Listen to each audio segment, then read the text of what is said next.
Assalamu alaikum, урматтуу багбандар, кутман күнүңүздөр менен. Бүгүн 29 октябрь. Туугандар, мына ушул көрүнүп турган полька малинасын, малина таласын жолдон өтүп кетип атып, ар дайым көрчүмүн. Бүгүн биринчи жолу келип ичине кирип тартып атам. Туугандар, бүгүн как раз Байыш акам менен туура келип калыппыз. Ичинде ээси терип аткан жеринен бүгүн сиздерге репортаж алып берем. Байыш ака, ассаламу алейкум. Алейкум салам. Байыш ака, дайыма ушул жолдон өткөндө сиздин малинаңызды көрүп калчу элем да, тамчылатып суугаруу менен мына ушундай неме тартипте өстүрүп аткан оштогу полкаларды биринчи жолу көрүп атам да. Буга чейин сиздикиндей малиналарды көп эле көрүп жүрөбүз, бирок мына ушундай жакшы көктөгөн малиналарды эми көрүп атам да. Байыш ака, бул көчөттөрдү каяктан алдыңыз? Канча жыл болду? Канча сотик бер? Бул жер 20 сотик. Уну ошол мурдагы жылы мартта, бирок мурдагы жылы ошо кийинки жылга өтүп кетти. Декабрда алып келип, мартта эккенбиз. Анан бул адаптация болду, 2 жыл болуп атат. Ошондо прямой Россиядан келген. Россиядан келген. Ошондо бир эң эле жакшысы меники болгон болуптур да, адаптация болуп, адаптация болбой эми болуп атат да эми. Ошо алып келгенде 70% гана болгон да. 30%-те араларына чыкпай калган да. Ошондо дагы көчөдөн өткөндөр көрүп, сеники жакшы болуптур, 70% болсо жакшы экен деп не кылган да. 70% көктөгөн. Ооба, 70% көктөп, быйыл мартта экен, мартта келип, араларына кичине неме кылгам. Мына кошунукпу да ошол быйыл алган да. Ошо менен алып неме кылган. Бул киши сизден эрте жазда алып тиккен да? Мартта алып эккен, адаптация. Бир потерясы жок болду мунуку дагычы.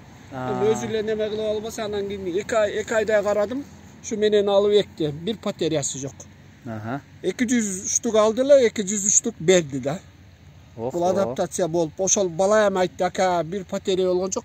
Кийин өзү мындай жакшы кыздары чаап же мындай кылып өздөрү неме кылды. Анан болбосо баары неме кылды. Анан мен мындай кылып айттым, бул азырга чейин неме болуп атат. Мына азырга чейин азыр мына бүгүнкү күнгө чейин мына терилип атат. Кадимкидей. Азыр кадимкидей эле чоң эле болуп атат да. Ушундай. Мына бармактай бар. Кадимкидей. Эми азыраак чыгып атат. 20 сотиктен 20-25 чыгып атат. Негизи полька кычкыл малина да. Түндүктө жеп жүрөбүз, башка жерде жеп жүрөбүз. Бирок сиздикиге караганда бир аз таттуураак окшойт. Айырма болобу экен? Айырмасы жеп көрдүңүзбү? Былтыркыдан баштап быйыл жакшы айырмасы. Себеп мына кошунубуздун арысы бар. Ары басып кетет. Бирөөлөр айтат, ушу ары басып, ары уже адаптация болуп, жакшы ширин болуп, жакшы болду да. Ошондой. Мен оюмда эми билбейм. Ары көп жүрөт да бу жерде себеп. Мен баягындай гумат сепкенде дагы ары басып кетет да. Ошо мындай ширелеринен сепкен жерлерге дагы арылар неме кылат экен. Онун зыяны жок окшойт. Азыр мыналар суук түшүп кетсе уруп кетет. Анан суук түшпөсө бул ноябрь-айда берет да туурабы? Ооба, бул берет муну, ташык бар муну. Гүлдөп атат. Бир жагынан гүлдөп атат, эки жагынан бышып атат. Бул жакшы нерсе экен. Бири калса бири, ошол кичине неме кылып алдым. Кичине Россиядан кечирээк келип калдым да, 1-2 ай. Мына араларын неме кылып болсом, полный мына неме менен. Анан неме бар, бочка менен эле ошол 9 тонна сууга тоет. 9 тонна суу. Анан быйыл 2ден коям эми. Быйыл жаан жакшы болуп. Ошол неме кылам дагы, времясы бар. Ошону толтурам, жарым саатта толот. 1,5 саатка коям дагы. Анан кийин үйгө кетип калам. 1,5 саатта келсем, уже 9 тонна суу уже тоет да, малиначы. 9 тонна бересиз, 20 саатка. 9 тонна, эми бир эле 12 тонна берем күн ысык болсочу. Кантип багып атасыз буларга? Не берип атасыз? Буларга көбүнчө эле жазда неме бергенмин, баягы көң бар го. Койдун көңүн таштаганмын. Анан анча-мынча жерлеринде баягындай курт пайда болгондон коркуп кийин бербедим. Анан ар кыл нерселерди YouTube'дан көрүп эле жасап берип атабыз. Көбүнчө эле гумат. Кыргыз гумат, гуминби? Гумин берип атабыз. Ошол гумат, гумин, анан NPK деп кояткан го. Aha. Ошо NPK берип аттым. NPK 20-20-20. 20 NPK'дан күн алыс азыр өзү билинип калат экен эме болгондочу. Бирок суудан неме кылбадым. Aha. Сууну 2 күндө, 3 күндө ошо тунбай берип аттым. Мына ямага толтурам. Болду. Анан 2 тонна 3 тонна тезле. Ямада 1 саатта толот. 1 сааттын ичинде ошол капельный система менен оңойлукан келем, не кылам, тергенде келем, башка малда башка иштеримди кылып жүрө берем да. Быйыл ушул жерден канча терди азыр канча чыгып атат уш күндөрү? Быйыл канча мөмө алдыңыз бу жерде? Эми жалганчы болбойм, 2 тонна 550-тен ашты да. 2,5 тоннадан ашты да. 2 тонна, өгүнү 2 тонна бир эсептеген 2 тонна 400 болгон эле, одан кийин мына азыр 20-30, азыр 20га түшүп калды. Азыр ушул күндө 20 берип атат да. Анан быйыл дагы анан үстүн жакшы кырпай неме кылганга кичине жакшы не кыла албадык да, кечирээк келип калды. Буларды чиканка жасадыңыздар да? Үстүн жулуп чыгып. Кийинирээк болуп калды, айттым го. Негизи кылганымда мындай ремонттанттарга мына полкаларга чиканка жасабайт деп айтат көпчүлүгүчү. Бирок сиз жасадыңыз муну, э? Бирок кийинирээк жасадым, бирок жасагандар мыналарынан мындай болуп, мындан жасалды да, мындай болуп бираса чыкты да, чоң жасалгандан кийин, жасалгандан кийин. Мына кара, мыналар кийинкилер да, ошо мына. Экинчи позиция бул уже төгөнгөндөн кийин да, ошо кийинки немелер. Мына өзү эски, мына бүттү. Жасагам алды мына элер. Мыналар кийинирээк болду. Кийин гүлдөп болду. Ооба, кийинки ошо азырга чейин берип атат да. Азыр мына чиканка жасалгандан кийин бул ошо жандан чыккан мынакей. Мына дагы чыкты. Мен чиканка жасадым, бирок кийинирээк жасадым. Быйыл эртерээк жасап көрөм. Ар нерсе кылып эксперимент кылдым да. Мына до сих пор мына араларында кадимкидей ошо болсо дагы эле чиканка жасалгандан кийин чыккандары. Туугандар, кээ бир YouTube каналдарда чиканка жасабаш керек, бышы үспөт этпей калат деп комментарий бергендер бар да. Негизи ош жергесинде мына көрүп атасыздар, чиканка жасалгандан кийин, эртерээк жасагандан кийин мөмөсү кадимкидей дагы бутак атып мөмөлөп атат полкалар.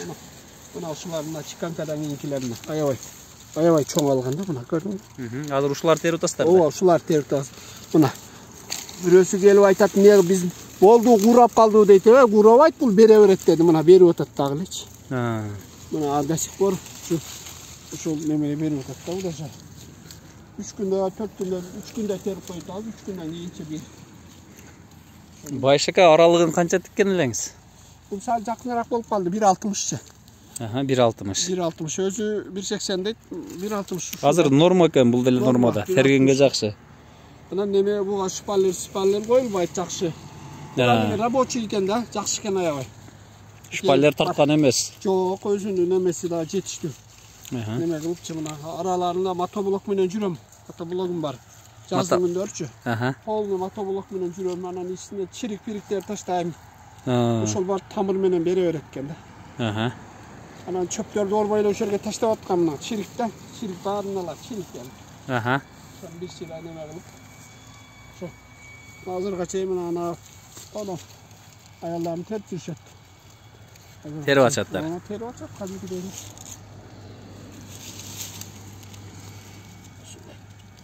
Дары-дармектердин баардыгын мына ушул тамчылатын суу аркылуу бересиз. Ооба, ушул аркылуу эле берем, болду.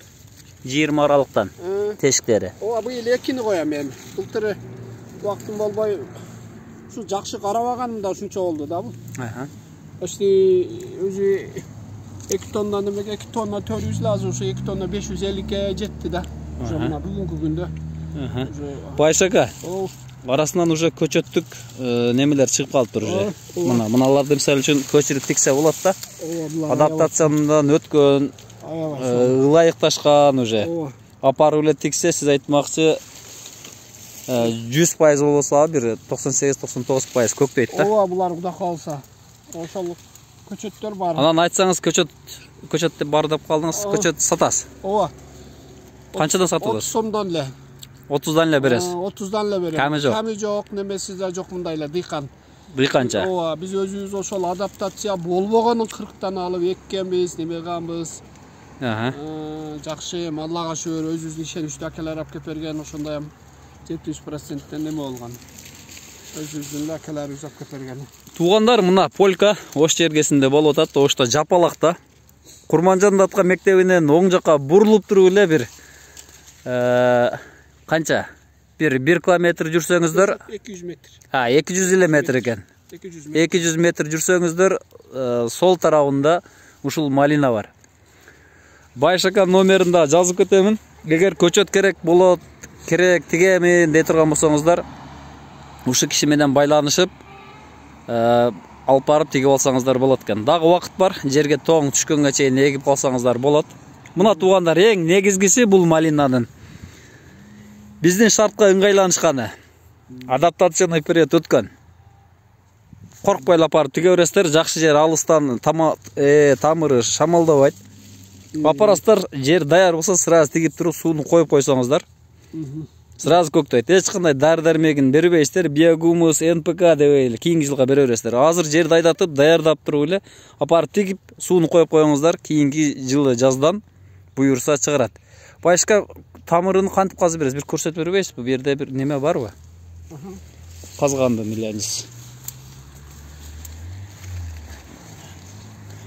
Охо. Монеке. Asbeka. Çıka verin ben azı para. Yüzden çıka verin ha.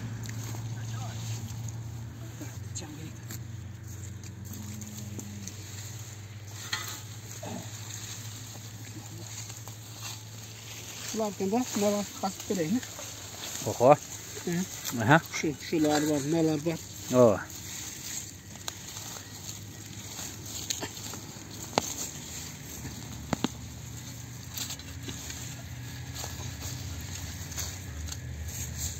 Клиенттер өзү казып кетиш керекпи же казып бересизби? Казып берилсе казып берем аны. Мына. Казып берем.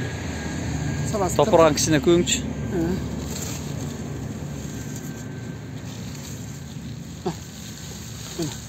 Мына туугандар, тамыры эч убакта Россиядан келгенде мынчалык тамыры менен жөнөтүшпөйт, себеби упаковка кылганда мүмкүн болушунча көп көчөттү батырганга аракет кылышат. Эгерде байышкадан ала турган болсоңуздар, акам ушинтип казып сиздерге салып берет, жоксо өзүңүздөр келип казап кетсеңиздер дагы болот. Ылайы менен да. Ылайы менен. Немесин топурагын. Муну көргөндөр Полька эмес эле, муну Маравила дейт го, муну кып-кызыл калдыр. Мына туугандар, сиздер менен бүгүн ушул малина боюнча азын-аулак маалымат бердик. Эгер сурабай калгандарым болсо, өзүңүздөр сурап байышкадан маалымат аласыздар. Байышка, сак саламат болуңуз, маалымат үчүн рахмат. Тынч аман болуңуз. Ва отрака. Allah razı olsun.